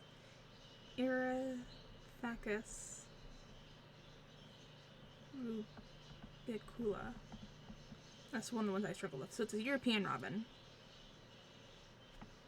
Alright, let's brave into the bird room with all its noise. Who are you? Oh, Ukupa. Okay. The bird inside suddenly went quiet, and then we're looking for... It's hard to pronounce the one. No? No? Nope. Nope. No. You.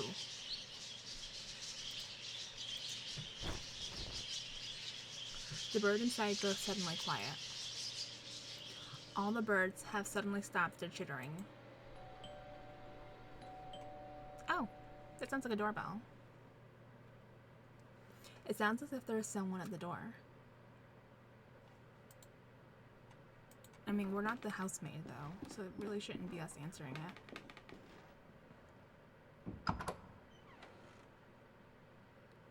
The door has been opened.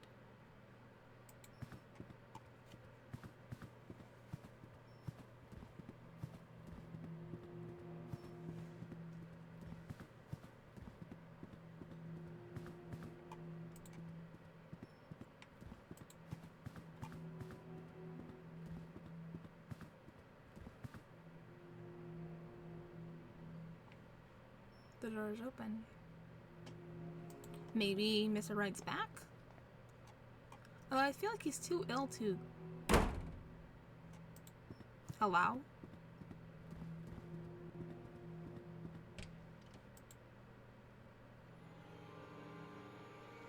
Oh, that's not good.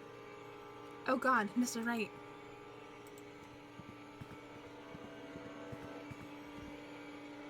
The poor man. It looks as if his heart gave out on him. His eyes, my god, they are fixed with an expression of utmost terror.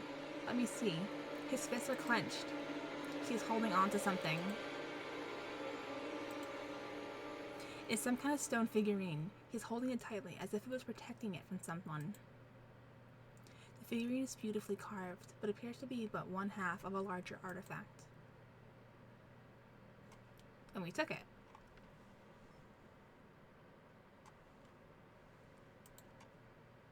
What has happened to him? I have seen death before, but never has a body left me so ill at ease. I am trembling. An old wardrobe. A cheerful scene that would have lifted my heart on any other day.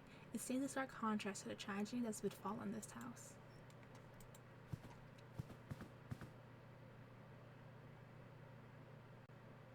This is serious. I must break the news to Kaufman, and of course the local authorities will have to be informed.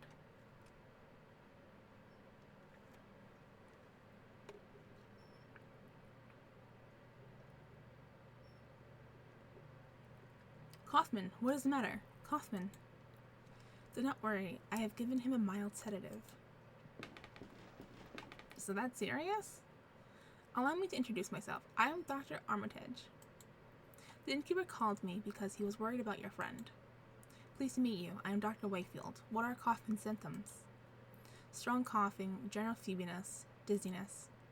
It's too soon yet for a diagnosis. It could be a simple cold, but the sudden onset and severity of his symptoms is certainly a concern. He must be monitored for the next few hours at least. Do not worry, Dr. Wakefield. I will remain here and take care of your friend. I guess we won't tell him about what we found.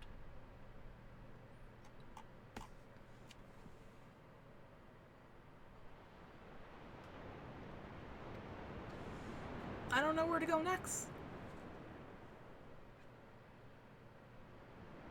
Let's see, we did everything here. This is where we are. We did just about everything here. This needs something. So let's go to the graveyard. Maybe I missed something?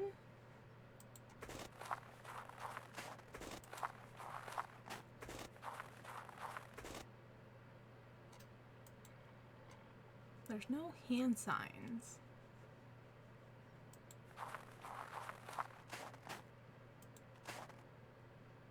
Oh, this one's blank. Did I notice that last time? There's no name, date, or epitaph on the gravestone.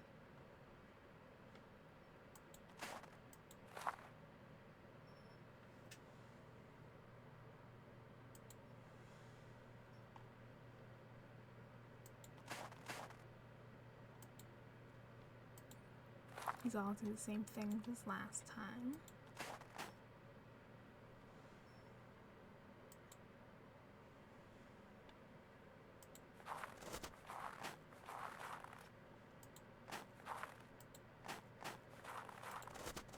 Oh, there's a... Oh, that's for moving to the next area.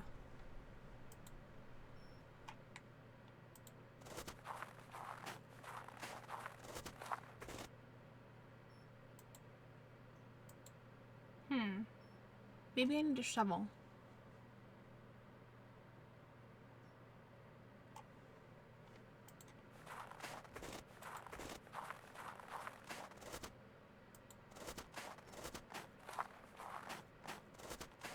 Can check out the statues in the Wright Manor's backyard.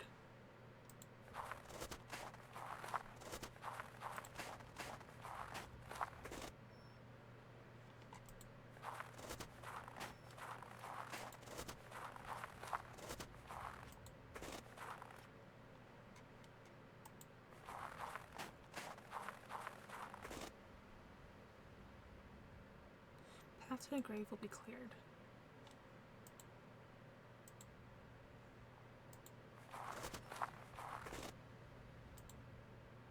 Oh, that's a tree.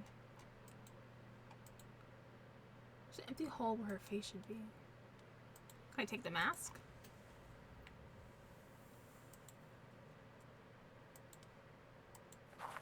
I can't take the mask from them.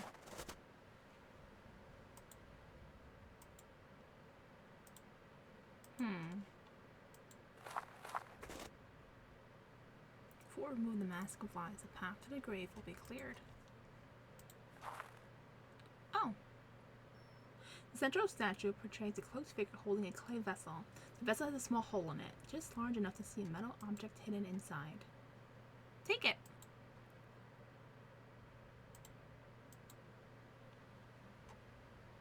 Why can't I take it?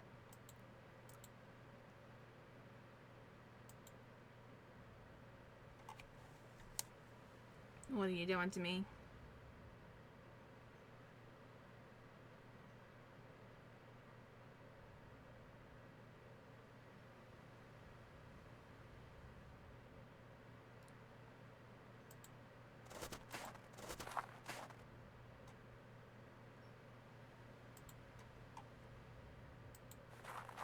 Maybe I missed doing something inside the house?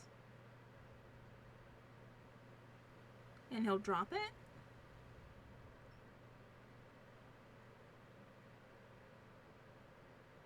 Hmm.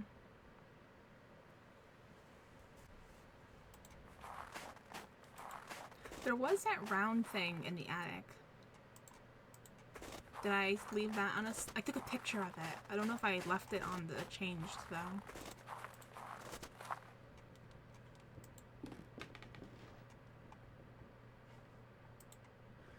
Don't mind me intruding in a dead man's house.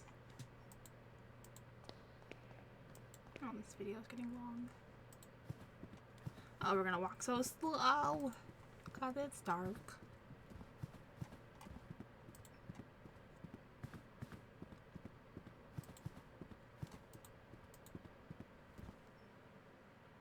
This thing.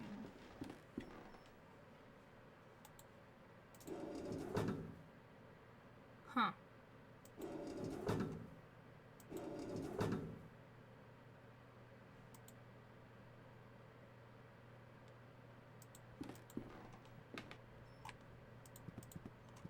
I don't know if that did anything, but hopefully it did.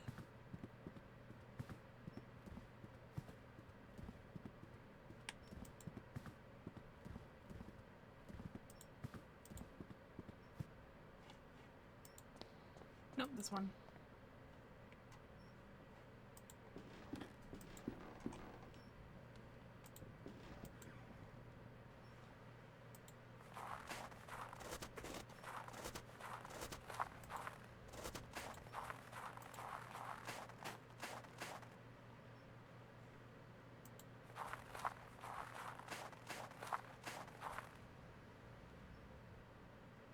Hmm.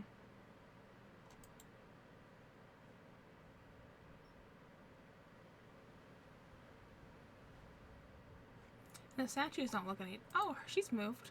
The queen has removed her mask.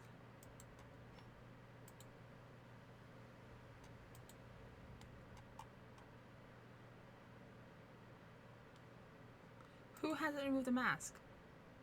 The statue portrays a sage hiding his face behind a mask.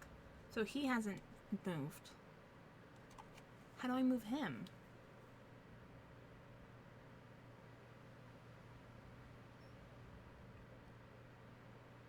Am I missing one?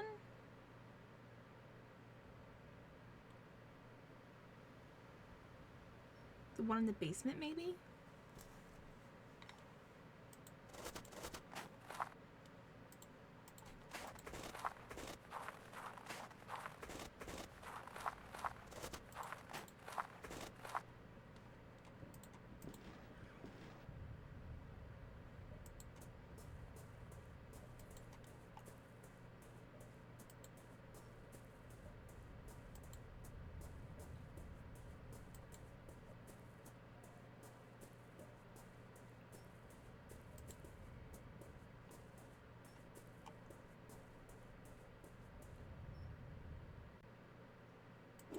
No, this one I definitely changed.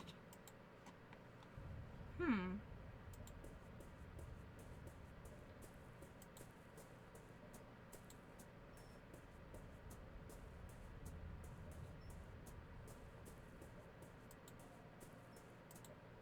Oops.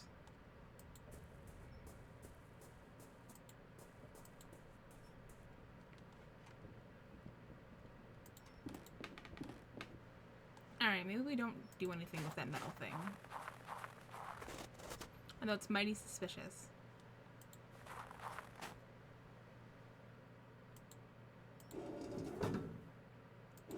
I believe I changed it. I'm pretty sure I changed all the ones I encountered.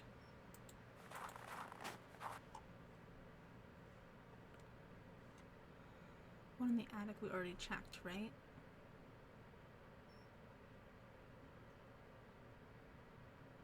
Hmm.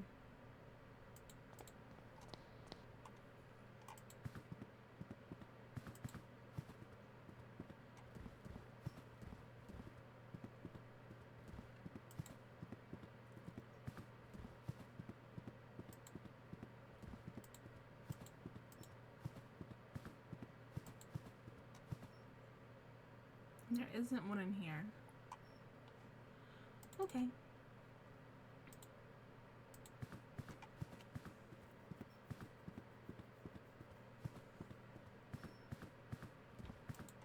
We didn't find a shovel or anything for the graveyard.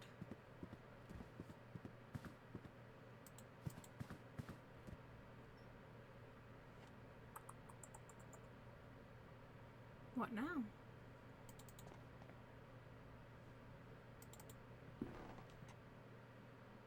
Nope, nothing in here.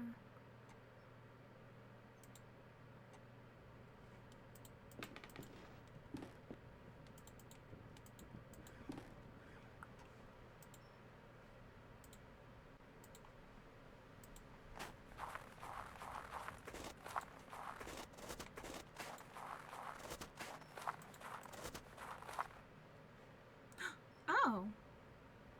It's just fallen? The clay vessel held by the statue is broken into many pieces. There's an object among them. It must have been hidden inside. Take it! It looks like a compass. It must be broken since it does not point north. What good does that do for me? But to seemingly random directions.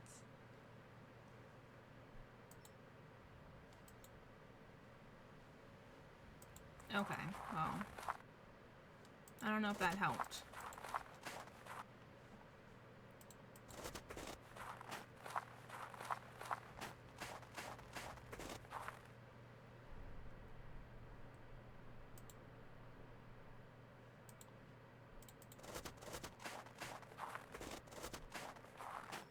Oh, it's moving.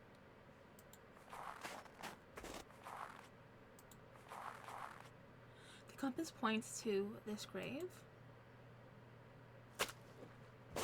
Oh, just for our bare hands, huh? There's something buried here. Oh, there's the other half of the thing in our pocket. An engraved stone. It seems to be one half of a large statuette. Can I combine them? Joined together, the two pieces form an intricately carved figurine or idol. It's ancient without doubt. Ooh, I wonder if that's what fits inside the place at the cliff. In the fireplace.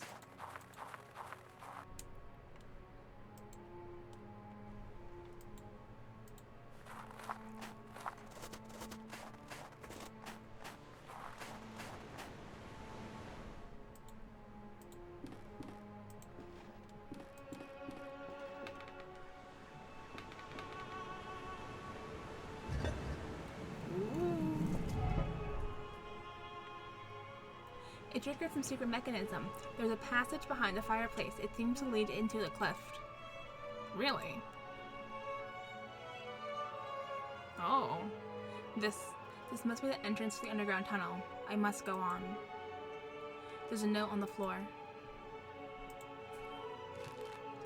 Whatever you find down here, do not stop.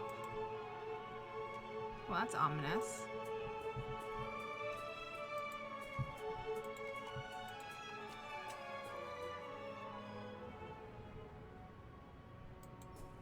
Oh, I don't have the maze anymore. The maze. The, compass.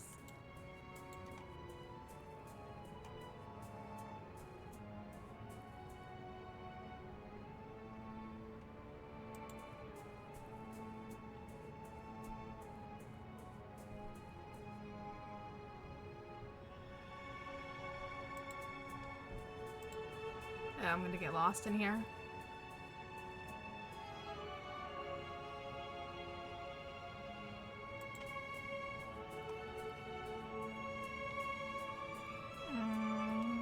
This looks like a dead end.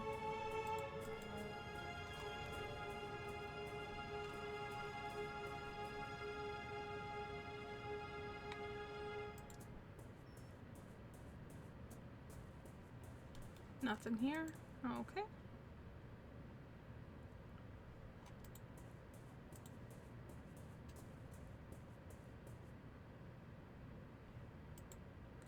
It is some viscous substance. It could be some sort of fungus, or maybe the decomposed remains of an animal.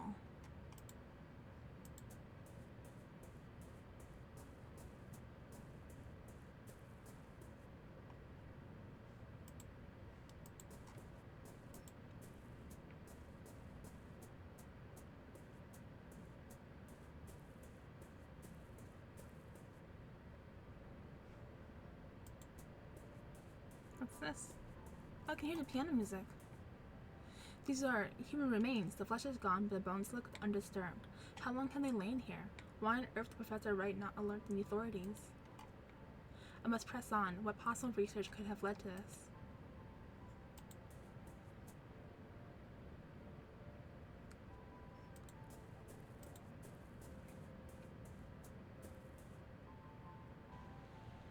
Oh, the piano's getting louder.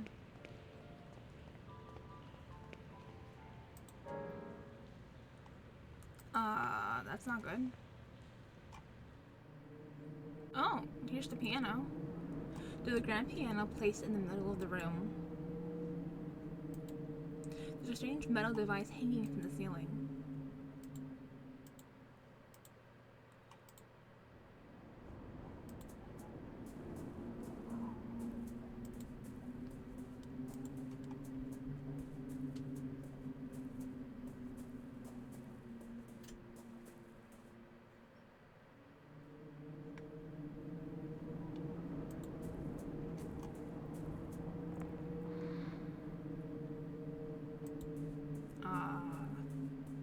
I don't know what that was.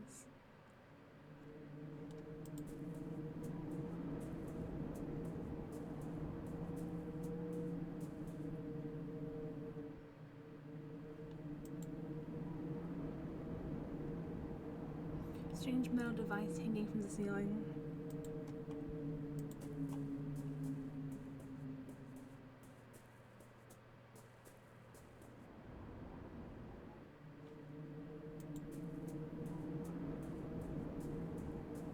Oh, dead end.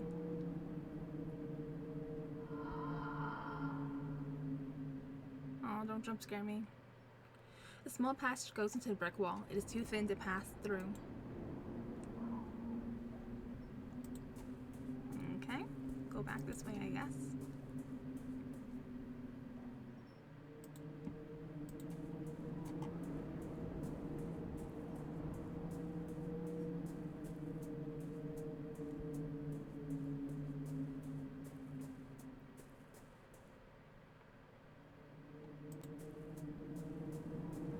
Oh, there's gold on the floor?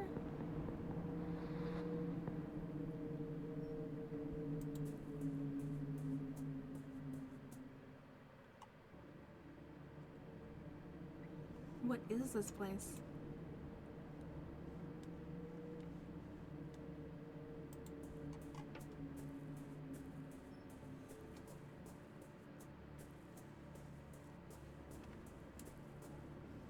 A strange machine. It does not seem to be working anymore.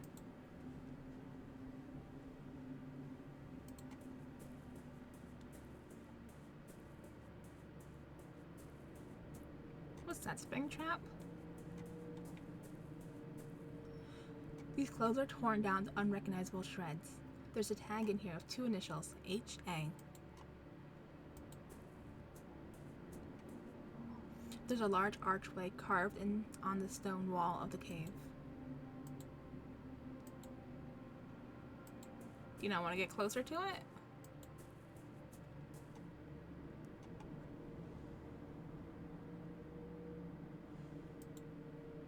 No? Did we come here for nothing? Okay. Dead end, I guess. But the music shifted, so I assumed we were going in the right direction.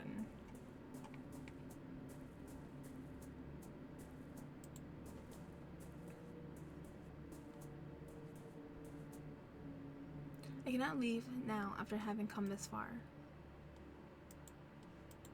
I mean, that's what I thought, but you didn't want to walk up to the archway.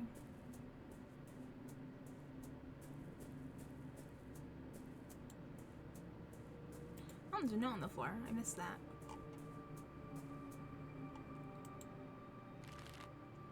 Who is gone will be back not the same, but somehow changed, because that which lurks behind the door waits, and no one that has crossed through can hope to escape its blessing. I must tell Kaufman all about this. Now can I leave?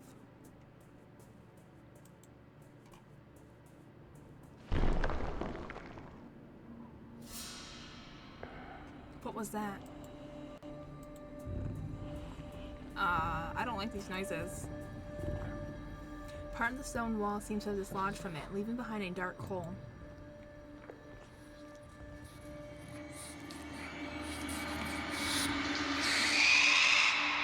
Oh.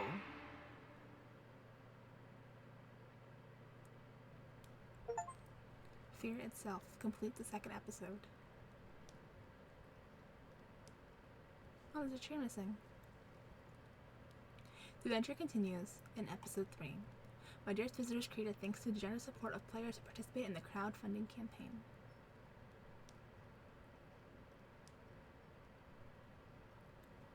Excellent. Well, that was a spooky ending. Jesus. We have 2 episodes left. Ooh, it's getting spooky. We haven't seen the Vit yet. I'm hoping he's at least alive. I don't think he's gonna be okay. He took that serum. But I'm worried about Wakefield now. With that monster, whatever that was. It looked like a giant spider? Question mark? I didn't see a body. I just saw lots of legs. Let me know down below what you think it was. We'll take bets. We'll see who's the most correct, the most accurate in our assessment of what happened there in that flash. Yeah. But yeah, that's the end of the episode. That was really good. Really long. Oh my goodness, it's like 2 hours. I don't think I can even cut it down. So hopefully you enjoyed it. Thank you for sticking around that long. Y'all the best. If you haven't already done so, please remember to leave a like, comment, and subscribe. It really helps the channel grow. And I'll catch you guys next time in episode 3. Thanks for hanging out with me. Bye!